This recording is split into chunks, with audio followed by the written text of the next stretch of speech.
Bienvenidos a un día más a los estudios que estamos haciendo con el libro de Amós. En esta ocasión vamos a estudiar el capítulo 5 en esta serie que se llama Los Profetas Menores. Y el título general de este capítulo es Búscame y vivirás.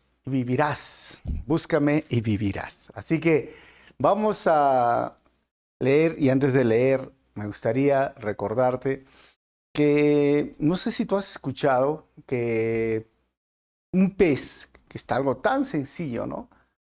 Ah, si lo sacamos del agua o del océano, del río, un pez que sale del agua se muere. Y es igual cuando tú tienes una planta, si lo arrancas de la tierra, igual la plantita se muere. ¿Sabes por qué? Porque el pez necesita del agua, así como la planta o el vegetal necesita de la tierra para poder vivir. Pero, ¿sabes? El agua sin el pez no se muere. El agua sigue siendo agua, la tierra sigue siendo tierra sin el árbol. Y cuando nosotros miramos esta cuestión lógica de la creación, Dios cuando terminó de crear los árboles, los peces, la tierra, el mar, el agua, se habló a sí mismo y dijo, hagamos al hombre a nuestra imagen y semejanza. Y así es que cuando el hombre desobedeció, perdió una parte, gran parte de esa imagen y entró lo que se llama el pecado original y por eso el hombre está muerto espiritualmente. Y el hombre necesita de Dios. El hombre debe vivir cerca de Dios.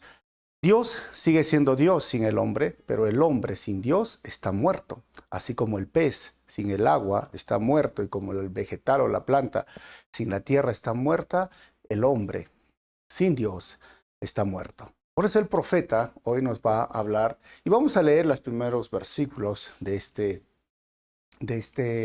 capítulo. Dice, escucha, pueblo de Israel, oye este canto fúnebre que entono. La Virgen Israel ha caído.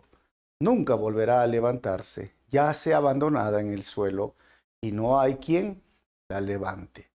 El Señor soberano dice, cuando una ciudad mande a 1000 hombres a la guerra, solo volverán 100. Cuando un pueblo envíe a 100, solo regresarán vivos. El versículo 4 dice, ahora bien, esto es lo que el Señor dice a la familia de Israel. Vuelvan a buscarme y vivan. Vamos a orar. Señor, te doy gracias en este momento por tu palabra y gracias por este tiempo tan especial. Háblanos a través de este capítulo, enséñanos, corrígenos, exhórtanos y ayúdanos a crecer y madurar en la fe. Pido esto en tu nombre, amado Jesús. Amén. Muy bien, bienvenido. Si te estás conectando por primera vez a estos estudios, recuerda que tenemos más de 500 videos de esta forma, versículo por versículo. Y si estás continuando esta serie, bienvenido una vez más, tú que eres un oyente fiel. Así que vamos a continuar y vamos a hacer la introducción de este libro de Amós. ¿Quién escribió el libro? ¿Saben? Fue Amós. ¿En qué etapa? Más o menos en el año 765 al 750 antes de Cristo. Y una tercera pregunta, ¿qué temas trata el libro? Lo primero que vamos a ver habla del juicio de Dios sobre las naciones y juicio de Dios sobre Israel y la justicia social. ¿Okay? Y cuando hablamos de la justicia social, no queremos mezclar este término con el cristianismo progresista que hoy día se enfoca más en este tema, descuidando la verdadera esencia de la fe y han hecho que el socialismo, el pensamiento, la ideología socialista y comunista se mezcle con el cristianismo y hablan de este tema de justicia social. Yo estoy hablando del tema de que la iglesia, desde nuestra perspectiva, debemos vivir una vida justa y en medio de una sociedad injusta. Y debemos de ser y vivir de una forma justa en un trabajo, en un lugar, en un centro educativo o en medio de nuestro vecindario, donde reina la injusticia. Y algunos dirán, pero no tiene sentido. Sí, la verdad que la Biblia habla que sí tiene sentido y como iglesia debemos ser personas que ayuden a que la justicia reine en nuestro lugar. Así es que a eso se refiere. Ahora, vamos a hacer un pequeño panorama del Antiguo Testamento en donde estamos. Por ejemplo, Segunda de Crónicas y Segunda de Reyes tengo una fecha que sale, que es el año 931, que se divide el reino. Y desde ahí surgen 3 profetas para el reino del norte: Jonás, Amós y Oseas. El año 722, los asirios conquistan el reino de Israel, el reino del norte, donde fueron 10 tribus. Por eso es que hemos estudiado Jonás, Amós, y el próximo libro va a ser Oseas. Y luego surgen otros libros como Abdías, Joel, Isaías, Miqueas, Nahum, Sofonías, Habacuc, Jeremías y Lamentaciones. Yo lo estoy poniendo en orden cronológico, ¿ok? Y luego termina en Lamentaciones porque el año 586 Babilonia conquista a Judá, el reino del sur. Van por 70 años al cautiverio en Babilonia y Persa, y luego se escriben 2 libros, Ezequiel y Daniel. Luego viene Esdras, estoy hablando de forma cronológica, no se olviden, y luego viene el profeta Ageo, Zacarías, y en medio de este tiempo con Esdras se escribe un libro histórico que se llama Esther. Y luego surge Nehemías, y luego, contemporáneo de Nehemías, es Malaquías. Si tú estás viendo este video, mira, son todos los que están de color verde son los profetas menores, 12 profetas menores que vamos a estudiar, y los que están de color rojo son los profetas mayores. Tenemos estudios de la gran mayoría de estos libros. No te olvides que el reino del norte se conocía como Israel y su capital era Samaria. Y el sur era conocido como el reino de Judá y su capital, Jerusalén. Entonces, ya tenemos un panorama en dónde estamos ubicados. Es el segundo libro dirigido hacia el norte. ¿Y por qué hemos empezado en el norte? Porque el norte fue el reino más perverso, más cruel, y empezó con idolatría. Ya la idolatría fue la razón para que el norte se independizara. Y esto, una de las cosas y consecuencias que estamos viendo es que Dios no va a dejarlos salirse con las suyas, porque son su pueblo. Ahora, un panorama del libro de Amós. Recuerda que este libro está dividido en 5 partes, pero son 9 capítulos. Y así que vamos a ver la introducción, el capítulo 1, versículo 1 al 2, oráculos contra las naciones o profecías, capítulo 1, versículo 3, hasta el capítulo 2, versículo 16. Luego vamos a ver sermones contra la nación de Israel, capítulo 3 hasta el capítulo 6, y visiones de juicio desde el capítulo 7 hasta el capítulo 9, versículo 10, y visiones de juicio también más adelante, el capítulo 9, 11 hasta el 15. En la primera parte es el mensaje de un pastor de ovejas, en la introducción. Pero a partir del capítulo 1, versículo 3, los juicios vienen contra Damasco, Gaza, Tiro, Edom, Amón, Moab, Judá e Israel. En la tercera parte, cuando van los sermones en contra de la nación de Israel, donde estamos estudiando, el texto clave es en Amós 3:1, donde dice: escuchen este mensaje que el Señor ha hablado contra ustedes, oh pueblo de Israel. En la cuarta parte, del capítulo 7 al capítulo 9, versículo 10, vamos a ver las visiones de juicio con langostas, fuego.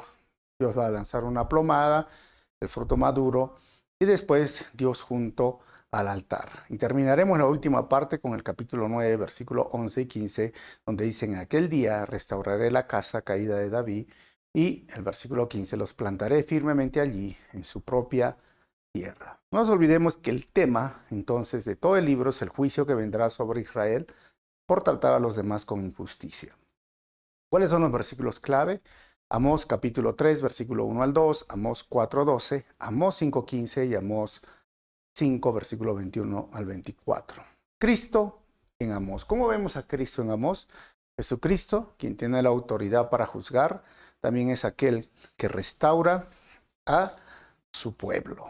Así que este es un panorama general. Recuerden que ya hemos hablado del juicio a las naciones y se está dirigiendo exactamente a Israel. En el capítulo anterior hemos visto cómo esta perspectiva de pastor de ovejas, porque eso era su labor literal, no que era un pastor, como hoy día se dice, pastor a un pastor de la iglesia y tiene sus ovejas de forma alegórica. No, él tenía ovejas, así, ganado. Y usa y les dice a las mujeres pretenciosas, orgullosas, y a sus maridos: como vacas gordas, ¿no? Que se consideraban inalcanzables, consideraban un grupo exclusivo y estaban maltratando al pobre, estaban usando la injusticia.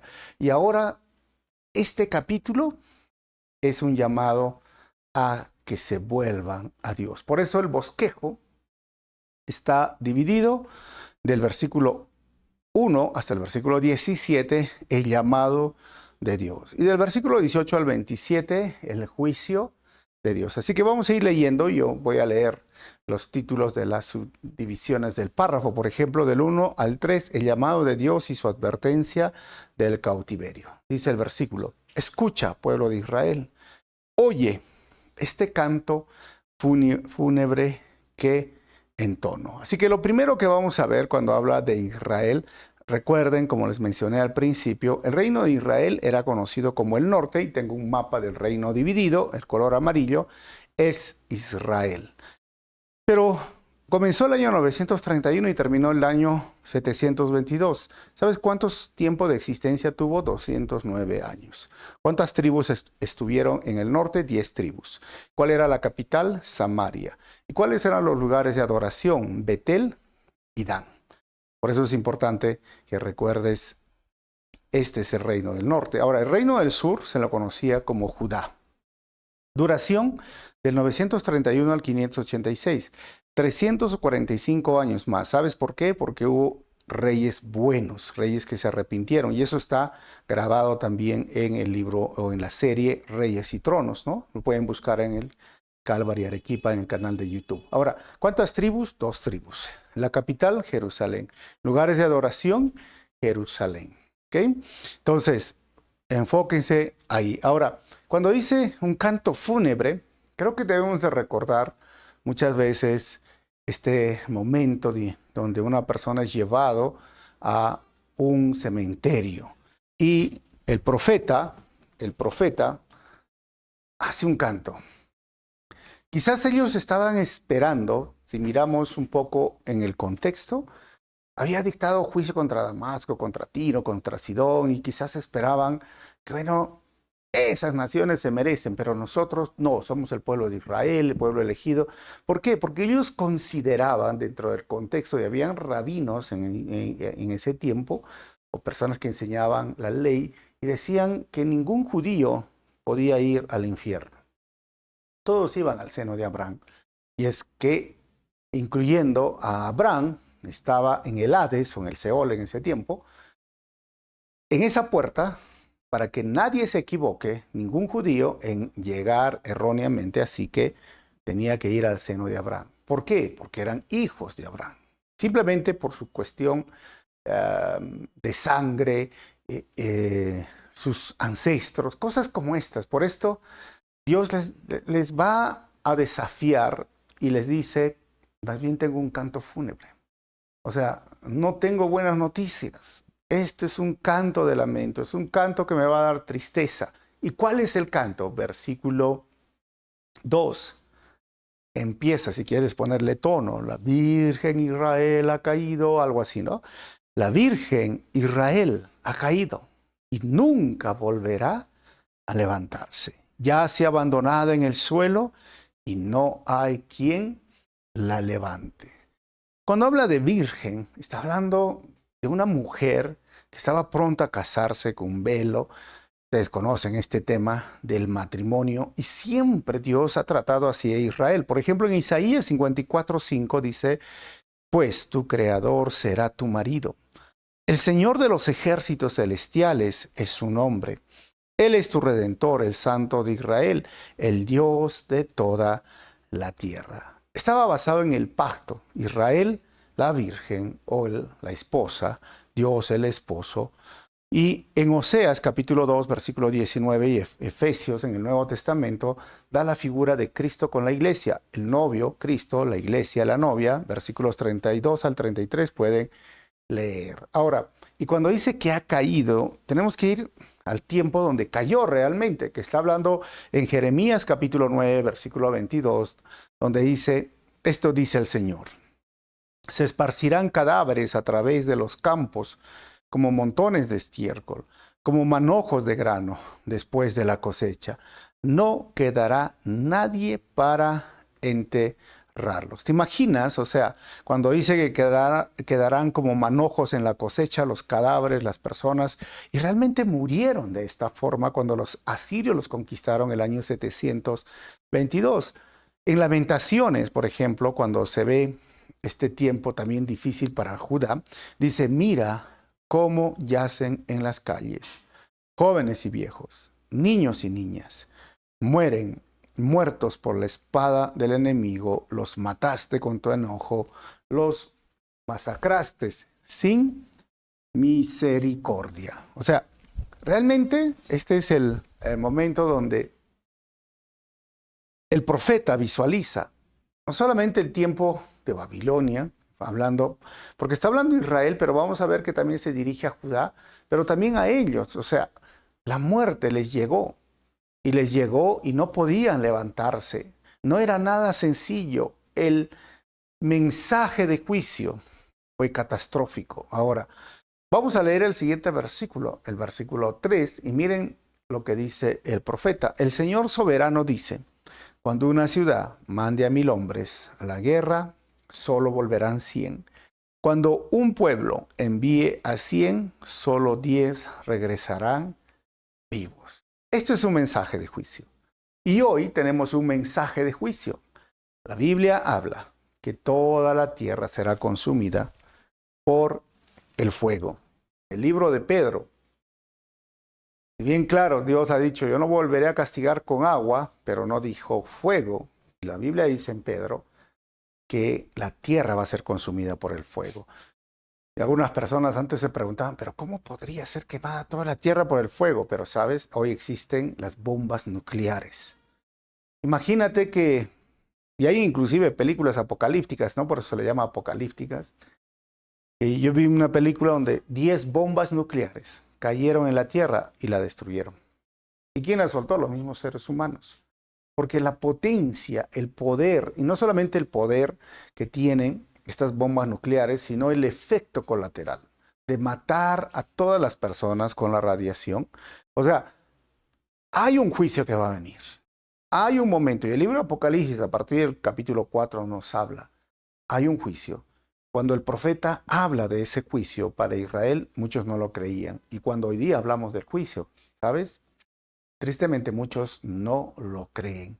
Pero lo que tenemos que entender el día de hoy es, ¿sabes? Esto es muy importante, que el juicio de Dios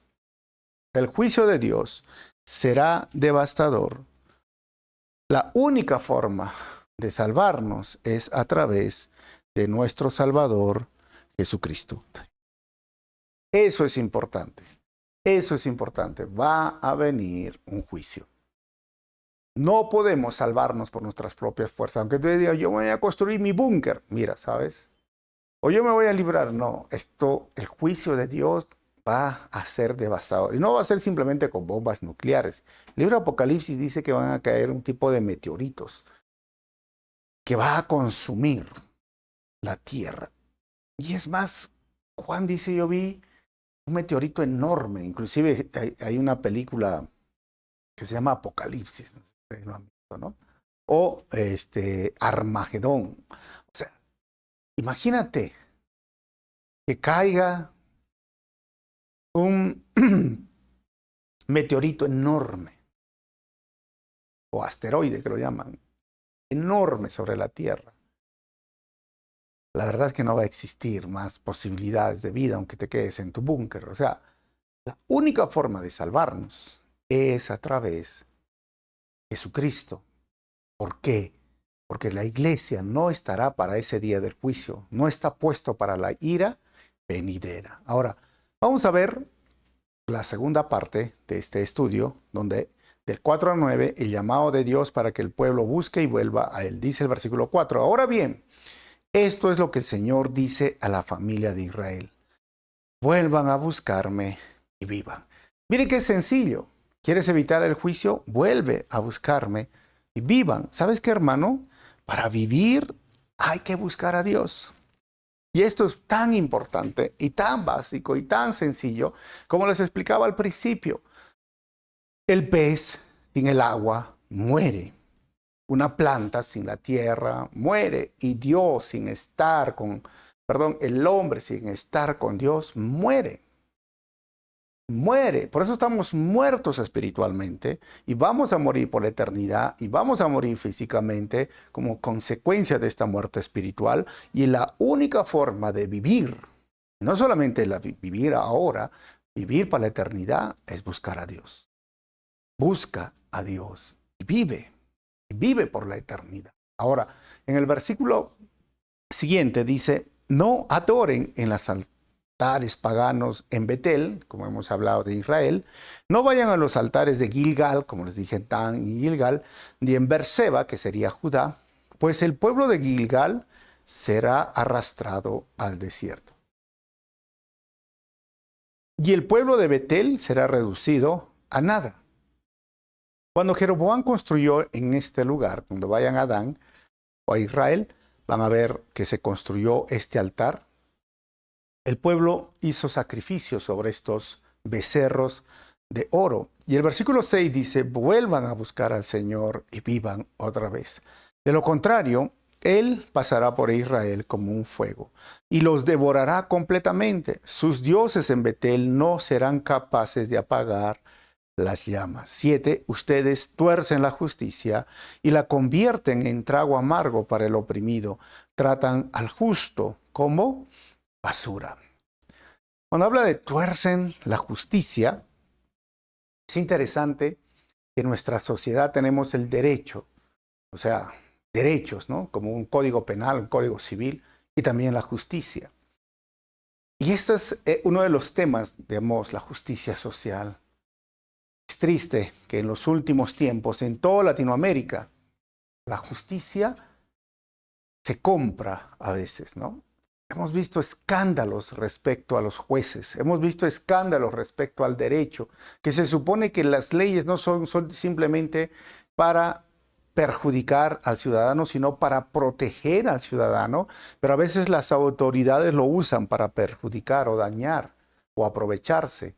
Vivimos tiempos muy parecidos, pero la diferencia es que ellos eran el pueblo de Israel.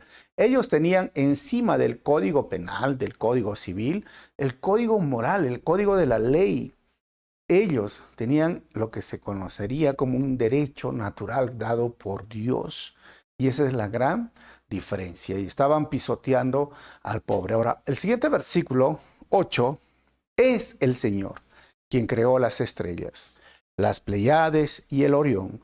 Él transforma la oscuridad en luz y el día en noche. Él levanta agua de los océanos y la vierte como lluvia sobre la tierra. Y acá el profeta habla de quién es Dios y el Señor es su nombre.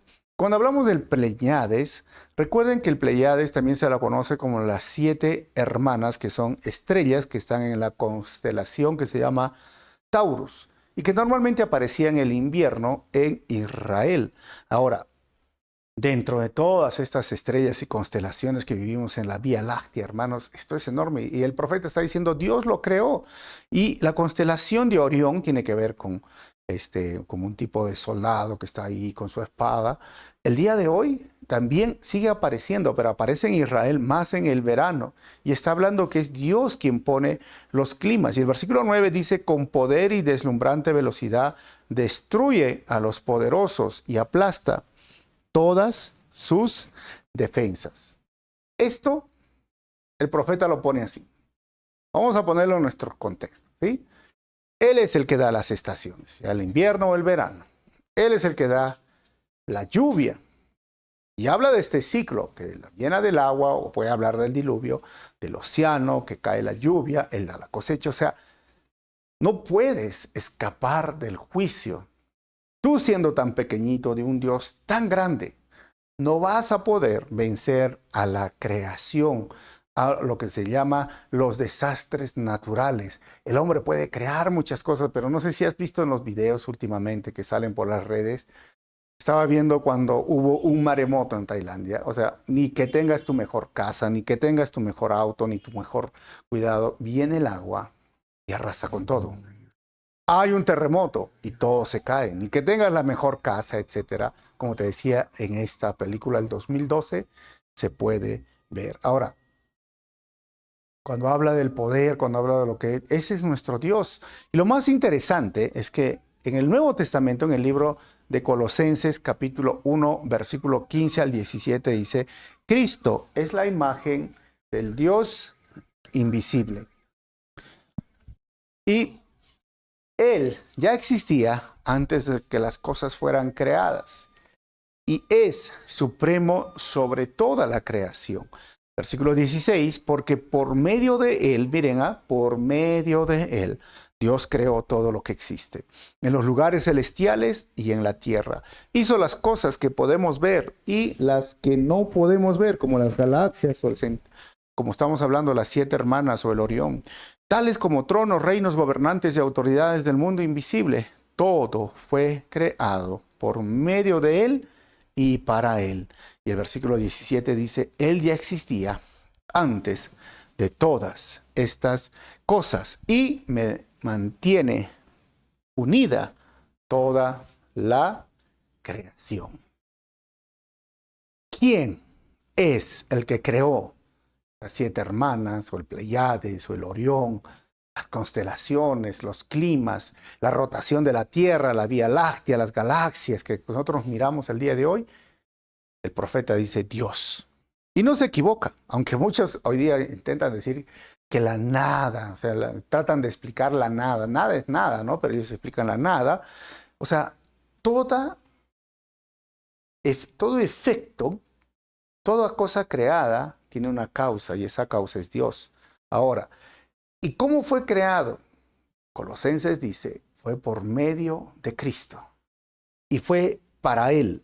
Y fue no solamente para Él, sino que el universo, hay un tema que se llama el ajuste fino del universo, que lo puedes buscar en internet, tiene que mantenerse. Las cosas no existen sin un mantenimiento. Mira, es como tu computadora, o es como tu celular, o es como una propiedad, o es como cualquier objeto, cualquier aún persona. Necesita mantenimiento, necesita ser sostenido. ¿Y saben quién es lo que hace posible esto? Dios. ¿Quién es ese Dios? Jesucristo. Él, por medio de Él y para Él, y Él mantiene unida cada una de lo que estamos viendo. Hermano, tienes que recordar muy bien, Dios es el creador soberano. Él es el que sostiene todas las cosas visibles e invisibles y es nuestro Salvador. Se llama Jesucristo. Recuérdalo muy bien.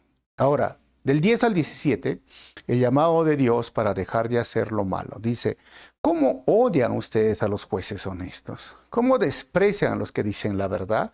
Hermanos, había jueces honestos y ellos los aborrecían. Como el día de hoy, a veces el sistema es terrible, pero hay que seguir saliendo adelante, hay que salir adelante. Al versículo 11, pisotean a los pobres, robándoles el grano con impuestos y rentas injustas. Por lo tanto, aunque construyan hermosas casas de piedra, nunca vivirán en ellas. Y está hablando de ese juicio que vino en el año 722.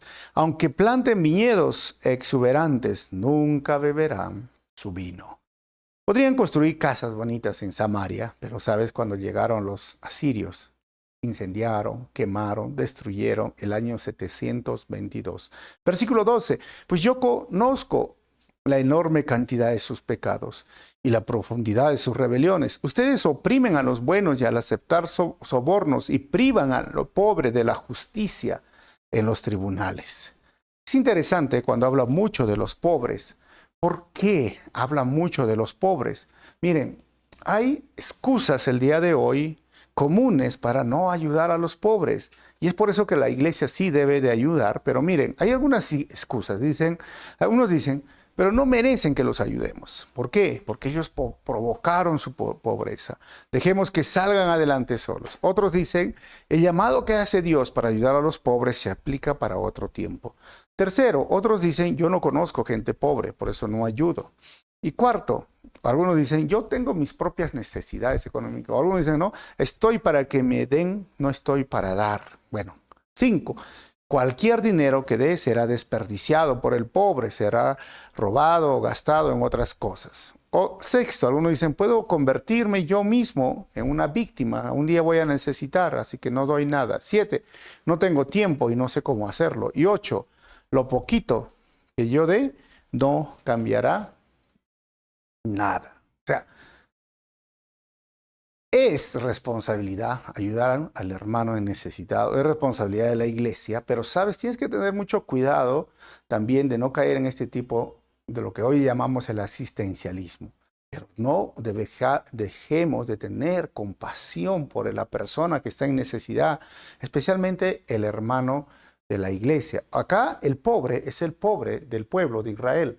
Y en el Nuevo Testamento nos habla igual. Hay personas en la iglesia en necesidad y bueno, tenemos y es nuestro deber ayudar. Ahora, ¿cuál sería la diferencia de la justicia social que usa hoy día este tema del progresismo? Es que como que la iglesia debe salir a las calles y ayudar al pobre. Sí, está bien, pero sabes, el objetivo y en el Nuevo Testamento es primero a la iglesia. O sea, nuestro deber es predicar a Cristo. La iglesia existe para reflejar a Cristo, pero no para convertirse en una ONG o un grupo social de ayudar simplemente por ayudar. Si nosotros no ponemos el evangelismo, el discipulado o presentar a Cristo primero, no estamos cumpliendo lo que habla la Gran Comisión. La iglesia existe para predicar una vez más, o mejor dicho, la iglesia es de Jesucristo. Y la iglesia debe ayudar desde esta perspectiva, pero no desde una perspectiva política, socialista o comunista. Pero debemos seguir ayudando al necesitado. Yo, por ejemplo, estoy contento y feliz porque vemos esto en la iglesia. Cuando ha habido necesidades, la iglesia siempre hemos levantado ofrenda, hemos ayudado a la persona que necesitaba y vamos a continuar haciéndolo.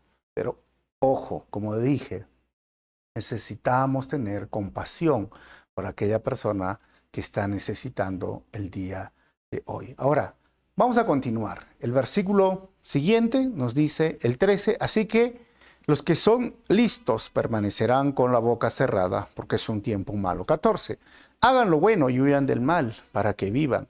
Entonces el Señor, Dios de los ejércitos celestiales, será su ayudador, así como ustedes han dicho. Hagan lo bueno, huyan del mal. 15, odien lo malo y amen lo bueno. Conviertan sus tribunales en verdaderos cortes de justicia. Quizás el Señor Dios de los ejércitos celestiales todavía tenga compasión del remanente de su pueblo. Y acá hay un punto muy importante que debemos entender, ¿sabes? El Hijo de Dios debe odiar lo malo y amar lo bueno. Si tú eres un hijo de Dios, debes hacer esto. Odia lo malo y ama lo bueno. Ahora, 16. Por lo tanto, esto es lo que dice el Señor Dios de los ejércitos celestiales. Habrá llanto en todas las plazas públicas y lamentos en cada calle. Y llamen a los campesinos para que lloren con ustedes y traigan a los que les pagan por lamentar. Hermanos, cuando Asiria llegó, quemó, mató, asesinó, destruyó, hizo lo que el profeta estaba anunciando en el juicio. 17. Habrá gemidos en cada viñedo, porque yo los destruiré a todos, dice el Señor. La ciudad quedó en ruinas, no había viñedos, no había uvas. Y ahora vamos a ver la última parte, el juicio de Dios. Del versículo del 18 al 20, el juicio de Dios será oscuro y sin remedio. A pesar de que el profeta denunciaba o advertía, habían personas que decían, el versículo 18, ¿qué aflicción les espera a ustedes que dicen? Si tan solo hoy fuera el día del Señor. ¿Saben? Dice el profeta, no tienen la menor idea de lo que desean. Ese día no traerá luz, sino oscuridad. 19, en ese día ustedes serán como un hombre que huye de un león y solo para encontrarse con un oso. O sea, te escapas de un peligro, llegas a la boca del oso. Y al escapar del oso, apoya su mano contra una pared en su casa y le muerde una serpiente. O sea, el cuadro es deprimente. 20, así es, el día del Señor será oscuro y sin remedio, sin un rayo de alegría ni esperanza. Cuando llegó ese día, hermanos, la destrucción cayó y lo único que había era dolor y sufrimiento en cada lugar. Recuerda muy bien esto. Muchos se burlan de un futuro juicio divino sobre la tierra, como en el diluvio. Cuando buscaron ayuda, la puerta ya estaba cerrada. Que no te pase esto a ti. Hay personas que a veces cuando yo hablo del juicio dicen, no, acá es el infierno. No, no sabes qué es el infierno. Y es más, el juicio va a venir. El juicio va a llegar. Y cuando llegue, si tú no estás preparado, si tú no estás con tu lámpara encendida o con tu aceite preparado para encender tu lámpara, el juicio te va a sorprender y, sabes, va a ser dolor tras dolor, sufrimiento tras sufrimiento, como dice el profeta. Escaparán de un león, pero caerán a la boca del oso. Y se escapan del oso y, sabes, se apoyan en la pared y la serpiente viene. O sea, va a ser doloroso y sin escape. Vamos a terminar este estudio del versículo 21 al 27. El juicio de Dios será por su idolatría y terminará con el cautiverio. Versículo 20. Odio todos sus grandes alardes y pretensiones, la hipocresía de sus festivales religiosos y asambleas solemnes. Versículo 22. No aceptaré sus ofrendas quemadas, ni sus ofrendas de grano, ni siquiera prestaré atención a sus ofrendas selectas de paz. Recuerden que cumplían los ritos, pero Dios dice, yo no voy a aceptar esos sacrificios. 21. Fuera de aquí, con sus ruidosos himnos de alabanza, no escucharé la música de sus arpas. El día de hoy también hay muchas iglesias que se reúnen y saben, Dios quiere corazones sinceros en la adoración, no las vanas adoraciones de los hipócritas. Hay muchos religiosos, hay muchos hipócritas que van a la iglesia el domingo, pero Dios no recibe. Y miren, recuerden esto, Dios no presta atención a los actos religiosos, Dios no oye las alabanzas de labios religiosos, Dios no recibe las ofrendas de un corazón religioso. Dios quiere una relación, no una religión. Versículo 24 dice, en cambio, quiero ver una tremenda inundación de justicia y un río inagotable de rectitud. Israel, ¿acaso no era a mí a quien traía sacrificios y ofrendas durante los 40 años en el desierto? Miren, voy a volver a leer, dice, ¿acaso era a mí a quien traía sacrificios y ofrendas durante los 40 años en el desierto? Y sabes, el mismo profeta responde en el siguiente versículo, no. No, porque servías a tus dioses paganos, Sakut, tu dios rey, y Kium, tu dios estrella, las imágenes que hiciste para ti mismo. ¿Recuerdan? Aún saliendo de Egipto, se hicieron un becerro de oro. Israel siempre fue idólatra. 27. Por lo tanto, te mandaré al destierro, a un país del oriente en Damasco, dice el Señor, cuyo nombre es el Dios de los ejércitos celestiales. Es interesante cómo este capítulo nos enseña.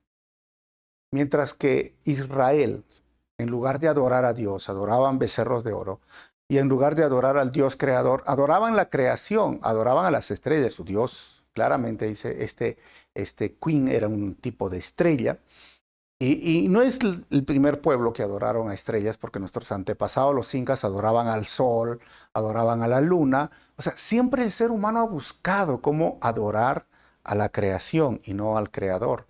Y Dios dice, tienes que adorar al creador y no a la creación. Así que tengamos cuidado con este tipo de animismo y sincretismo, ¿no? Que básicamente está ligado a la idolatría. O sea, ¿cómo así? Los que adoran a un ídolo, ya sea una virgen, ya sea una cruz, ya sea el corazón de Jesús o el sagrado corazón de Jesús o el niñito Jesús, también tienen, miren, el gatito que llama, tienen el elefante que tiene su dinero en el medio, tienen el equeco, pagan a la tierra, hacen brujería, creen en el horóscopo. Ese es un tipo de sincretismo. Y animismo es que creen que la montaña es un dios y la tierra es un dios y te agarra la tierra, te da enfermedades. O sea, Dios no le agrada esto. Dios va en contra de eso. Y por eso dice, ¿tú qué crees? ¿Que no sé a quién adoras? Porque ellos dicen, yo sí adoro a Dios a través de esta imagen. Dios dice, tú no me estás adorando a mí. ¿Cómo podemos adorar a través de una imagen a un Dios que es espíritu? ¿Y cómo podemos adorar a una estrella o la creación o la tierra o la montaña cuando Dios es el creador? O sea, adoremos al creador, no a la creación. Vamos a terminar con 4 conclusiones este estudio. Lo primero que hemos visto el día de hoy es que el juicio de Dios para Israel fue devastador y llegó el año 722. Nosotros, hermanos, somos advertidos de un juicio 100 veces más devastador que llegará pronto, y la única forma de salvarnos es a través de Jesús, nuestro Salvador. Número 2. Para vivir en la eternidad hay que buscar a Dios en el presente. Número 3, lo que hemos visto, que el Hijo de Dios debe de odiar lo malo y amar lo bueno. Y cuarto, el religioso canta alabanzas, da ofrendas, celebra Navidad y Semana Santa, mas vive en corrupción, es injusto con su prójimo y no deja su vicio. Eso es, poniéndolo en nuestro contexto. Tristemente hay personas que van a la iglesia y siguen con su pecado, siguen con su vicio, siguen siendo injustos, siguen en corrupción y siguen, entre comillas, adorando, presentando ofrendas, ídolos, etc. Búscame y vivirás. El pez sin el agua muere, la planta sin la tierra muere, y Dios, hermanos, sigue siendo Dios sin el hombre, pero el hombre sin Dios muere. Y la única forma de vivir es nacer de nuevo, nacer en el Espíritu, y si eso se hace arrepintiéndose, dejando de hacer lo malo, volverse a Dios y pedir que Cristo, que nuestro Señor, quien vino a esta cruz, a este mundo y murió en una cruz, ahora viva en nosotros y su vida va a fluir. Él dijo, de su interior, los que creen en Jesucristo, de su interior correrán ríos de agua viva. A eso se llama nacer en el Espíritu. Si tú todavía no lo has hecho, ora, dile, Señor, perdóname y quiero nacer en el Espíritu. Hazme un hijo tuyo. Y si tú ya lo has hecho, mira, Dios no quiere religiosos. Dios no quiere una religión, Dios quiere una relación. Así que vamos a orar. Señor, muchísimas gracias por este estudio, gracias por tu palabra y gracias porque nos haces recordar, Señor, que la vida eterna es una realidad y que hoy estamos muertos en delitos y pecados, pero podemos estar vivos y ahora estamos vivos por tu gracia y misericordia, por tu obra en la cruz, porque tú, Señor, diste tu vida, tú moriste para que nosotros podamos estar vivos y tener vida nueva, vida eterna, tener hoy día un propósito en la vida. Gracias, Señor, que la única forma de obtener vida eterna es a través de ti y tú, Señor, nos los has ofrecido, nos los has regalado, y es tu misericordia que nos sostiene cada día. Ayuda a las personas que están escuchando esta enseñanza y necesitan nacer de nuevo. Todos necesitan de ser de nuevo. Guíalos, dirígelos, Señor. Digo esto en tu nombre, Jesús. Amén. Estamos al final y quiero preguntarte, a ver si me respondes en los comentarios, ¿qué te pareció las palabras del profeta frente al juicio? Y segundo, ¿crees que el juicio de Dios va a venir para este mundo con fuego, como dice el libro de Pedro? Bueno, respóndelo en los comentarios y si este mensaje ha sido de bendición, dale un like y comparte por las redes sociales. Nos vemos en el capítulo 6.